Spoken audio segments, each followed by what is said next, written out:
Est-ce que le Québec est convoité particulièrement par un potentiel parti communiste ou l'establishment chinois, par exemple? Parce que est-ce qu'il y a un attrait particulier du fait de sa position en Amérique du Nord, ses richesses, les ressources, etc.? Je pense qu'il y a une incompréhension par rapport à la Chine en ce moment sur ce qui se passe réellement en Chine. Le président Xi est un bon président.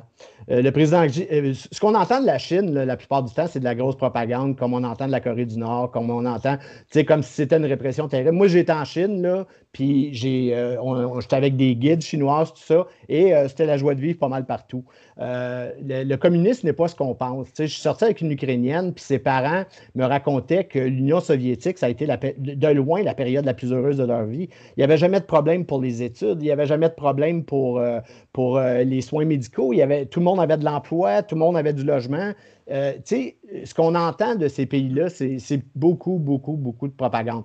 La Chine, il y a une lutte interne qui est pareille comme Trump. Elle est dure à comprendre parce qu'elle est loin et que c'est un pays qui est relativement secret au niveau de ses communications.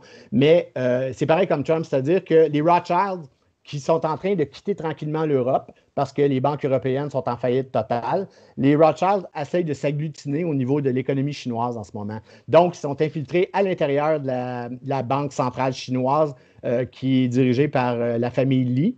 L'empire des Li qu'on appelle. Mais on voit aussi Hong Kong, qui est un cheval de Troie complet des Rothschilds à l'intérieur, de l'Occident à l'intérieur de la Chine. Xi est en lutte contre Hong Kong. Là, on le voit. Puisque nos médias nous disent « Ah, c'est terrible ce qui arrive à Hong Kong », ben oui, forcément, c'est Rothschilds qui se font blaster par Xi. T'sais. Donc, ce que Xi essaie de faire, lui, c'est un monde bipolaire. C'est-à-dire que lui, ce qu'il veut faire, c'est des nations autonomes partout qui collaborent entre elles. C'est la même chose que ce que Poutine veut faire et c'est ultimement la même chose que ce que Trump veut faire aussi. Donc, ils sont sur la même longueur d'onde là-dessus.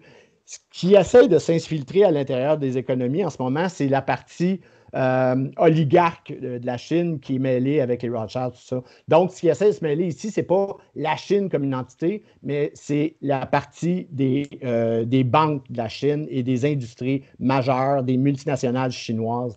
Et c'est la même chose, c'est comme si on parlait des États-Unis.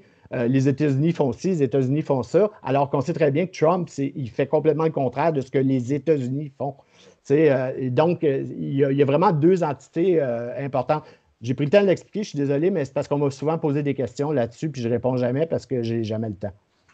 Je te remercie, non, ça éclaircit. Donc, tu vois pas la Chine comme une menace dans la crise actuelle. C'est la Big Pharma, la menace. Moi non plus, j'ai dit la même chose. J'ai dit la même chose dans plusieurs web journaux. J'ai dit il y a une entente Trump-Xi-Poutine pour un monde multipolaire. Ils travaillent tous ensemble. J'ai fait une vidéo là-dessus qui s'appelle l'entente Trump-Xi. Les gens ne comprennent pas ça, là, c'est pas aussi pire qu'on pense.